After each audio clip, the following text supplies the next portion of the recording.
Empezamos con el análisis de hoy. A ver, vamos a sumergirnos en un tema que la verdad es apasionante, el lenguaje que usamos todos los días.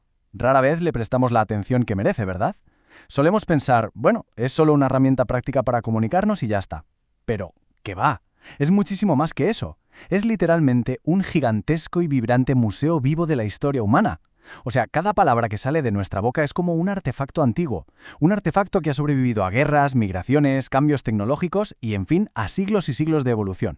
Y para que veáis la magnitud de todo esto, dejadme lanzar una pregunta así un poco enigmática para empezar. ¿Qué tienen en común el símbolo del correo electrónico, un clásico tablero de ajedrez y un asesino? Suena a quistemado o al principio de un acertijo sin sentido, ¿a que sí? Pues resulta que la respuesta es la clave de nuestra explicación de hoy.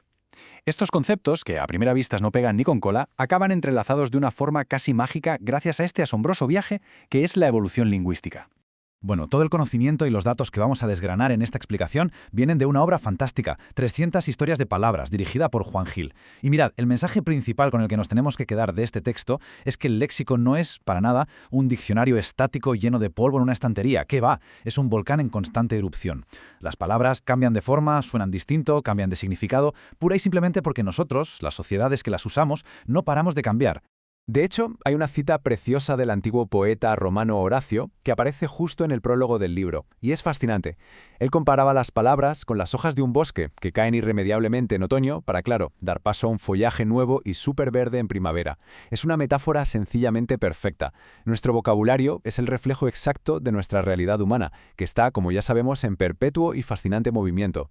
Así que venga, pasamos a nuestra primera parada. Galería 1. Los ecos del mito. Vamos a descubrir cómo la antigua mitología de Grecia y Roma está escondida a plena vista en nuestras conversaciones del día a día. Empecemos con dos palabras súper comunes hoy en día, pero que, ojo, tienen unos pasados de lo más heroicos. Por un lado, academia, que usamos muchísimo para hablar de centros de estudios, ¿no? Pues viene nada menos que del nombre de la inmensa finca de un héroe mítico ateniense llamado Academo. Y por otro lado, anfitrión, la palabra que usamos para esa persona que nos recibe en su casa. Pues esta deriva directamente de un mito griego donde el mismísimo dios Zeus se disfrazó del general anfitrión para organizar un banquete por todo lo alto y, bueno, seducir a la esposa de este, Almena. Así que el noble concepto de invitar a alguien a casa viene, curiosamente, de un engaño divino. Increíble. Y ojo, porque esta mitología llega hasta el mundo natural. Fijaos en esta comparación. El mito griego nos cuenta la historia de la preciosa ninfa Dafne, que estaba tan desesperada por escapar del acoso del dios Apolo, que pidió ayuda y acabó transformada trágicamente en un laurel.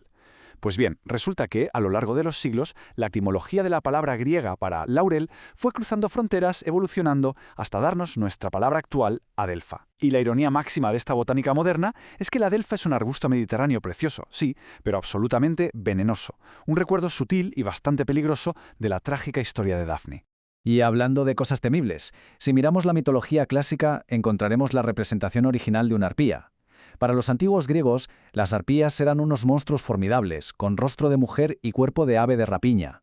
Básicamente, se dedicaban a robarle la comida a los mortales, personificaban los vientos más destructivos y, por si fuera poco, dejaban tras de sí un rastro de suciedad terrible. Pero el punto clave aquí, lo que de verdad llama la atención, es el contraste brutal entre ese origen tan monstruoso y el uso que le damos hoy. Actualmente, una arpía ya no es un monstruo literal con alas. Ahora, el diccionario nos dice que de forma figurada es una persona de condición muy mala, cruel o perversa. Vamos, que con el paso de los siglos hemos domesticado al monstruo mitológico y lo hemos convertido en un simple adjetivo de nuestro día a día. Bueno, dejando un poco de lado la mitología, entramos en la Galería 2, la encrucijada de culturas. Aquí vamos a explorar cómo cosas como la guerra, las rutas comerciales y la grandísima influencia árabe moldearon nuestra lengua. Es que es una pasada rastrear el increíble viaje, tanto geográfico como en el tiempo, de una sola palabra: el ajedrez. Todo empieza en el siglo V, en la India, en sánscrito. De ahí da el salto a Persia en el siglo VI, adoptando el término pelvi. Luego, en el siglo VIII, la cultura árabe lo asimila y finalmente, cruzando la península ibérica, entra de lleno en el español en el siglo XIII. Toda una ruta comercial milenaria empaquetada en 7 letras. Y lo más cautivador de todo este viaje es entender que las piezas que ponemos sobre el tablero no son formas al azar, para nada.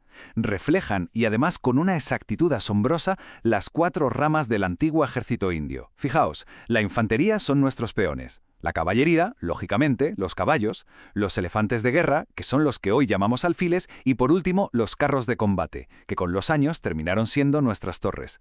Todo un campo de batalla histórico en miniatura. Y siguiendo con esta apasionante historia medieval, agarraos porque esto es un relato de pura intriga internacional. Allá por el siglo XI existía una secta chií liderada por un tal Hassan es-Sabah, al que llamaban el Viejo de la Montaña. Desde su fortaleza, que era totalmente impenetrable, en Alamut, esta gente sembraba el pánico con asesinatos políticos muy calculados. La leyenda cuenta que antes de cometer los crímenes, sus miembros se tomaban una poción de hachís. Y claro, por eso, en árabe se les empezó a llamar hashashin, que viene a ser algo así como los adictos al hachís. Pues resulta que esa raíz árabe fue evolucionando, cambiando de sonido, hasta darnos nuestra palabra moderna asesino. O sea, una trama digna de película de Hollywood convertida en una palabra de todos los días. Pero, a ver, no toda la influencia cultural iba a ser tan oscura, ¿no? A veces es hasta cómica. Mirad esta extrañísima confusión de tamaños. Los antiguos griegos usaban el término nuez póntica para hablar de la avellana, que es, pues eso, chiquitita. Pero con el paso de los siglos, entre traducciones y la enorme influencia árabe en la península, esa misma palabra que describía una bolita vegetal enana evolucionó hasta convertirse en albóndiga. Sí, lo habéis oído bien, de una diminuta avellana en la antigua Grecia a una hermosa bola de carne para comer. Las vueltas que da la vida. Y si de dar vueltas se trata, el alucinante viaje de la arroba es el puente perfecto entre la Edad Media y nuestra era digital.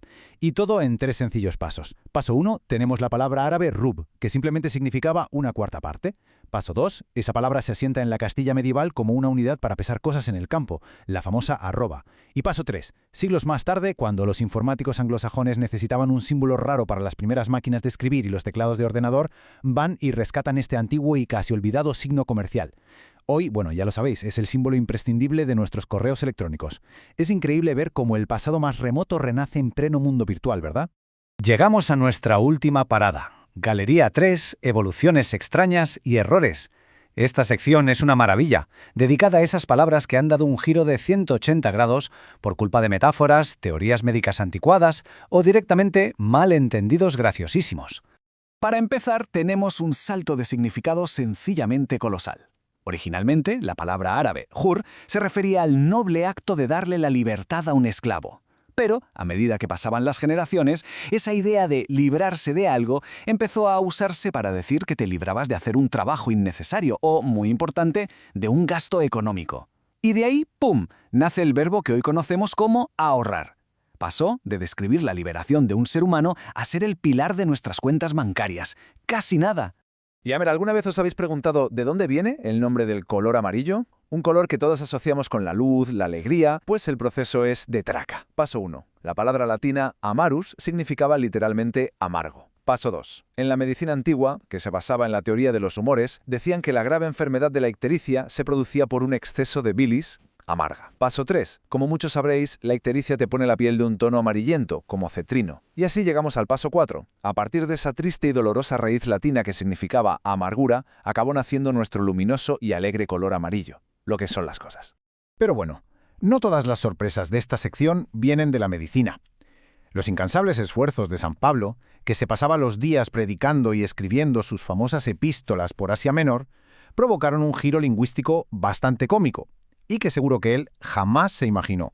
Resulta que la palabra adefesio viene directamente de la expresión latina ad Efesios, que es ni más ni menos que el título de la carta de San Pablo a los Efesios.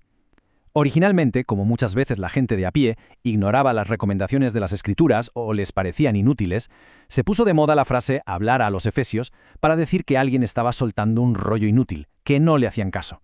Y con el tiempo, el uso popular fue deformando y machacando la expresión hasta convertir la palabra adefesio en sinónimo de algo totalmente absurdo o de una persona muy fea. Menudo malentendido histórico. Y saltamos de los textos sagrados directos a la maquinaria de guerra. El imponente ariete romano debe su nombre a la palabra latina aries, que significaba literalmente carnero. ¿Y por qué? Pues muy fácil. Como esa enorme viga de madera se movía en un constante vaivén para golpear y derribar murallas, a los romanos les recordaba muchísimo a las embestidas que da un carnero con la cabeza. De ahí el nombre. Pero lo que hace que esta historia sea todavía más genial es la metáfora que vino muchísimo después. Visualmente, la palabra ha viajado desde las crueles batallas para destruir murallas en la época clásica hasta los estadios de fútbol modernos. Hoy en día, en el periodismo deportivo, es súper común llamar ariete al delantero centro de un equipo, y tiene todo el sentido, porque su trabajo principal es percutir, chocar y abrir una brecha en la defensa del equipo rival, igualito que la antigua máquina de asedios romana. Bueno, y para ir rematando nuestro paseo por este museo tan peculiar, vamos a hacer un repaso rapidito tipo ráfaga a otras curiosidades geniales. Por ejemplo, la humilde acelga le debe su nombre a la lejana isla italiana de Sicilia. La palabra alarma viene literalmente del grito desesperado que pegaban los centinelas italianos. ¡Alarme! O sea, ¡a las armas! Un acicate era originalmente una espuela árabe muy afilada que usaban para picar al caballo y que corriera más. Hoy es la palabra que usamos para la motivación psicológica. Y agarraos, la palabra asqueroso no viene de dar asco, que da. Viene de una antigua raíz griega que se refería a un brasero hirviendo, un brasero que causaba quemaduras graves y unas costras, bueno, repugnantes. Y así, casi sin darnos cuenta, llegamos al final de nuestro recorrido de hoy. Hay una cita del texto original que lo resume todo a la perfección. La lengua es la democracia perfecta. Porque, pensadlo bien, da igual de dónde venga una palabra, da igual si nació de un mito griego hace miles de años o en un sangriento campo de batalla romano. Al final somos nosotros, los hablantes, todos juntos, los que tenemos el verdadero poder, el poder de moldear, de transformar y de darle significados completamente nuevos a las palabras. Para despedir esta explicación, quiero dejaros con una reflexión. Una de esas que te dejan pensando. Si nuestras palabras son, como hemos visto, un increíble museo vivo que guarda todo nuestro pasado, ¿qué llegarán a significar las palabras que estamos inventando y usando todos los días hoy, dentro de 500 años?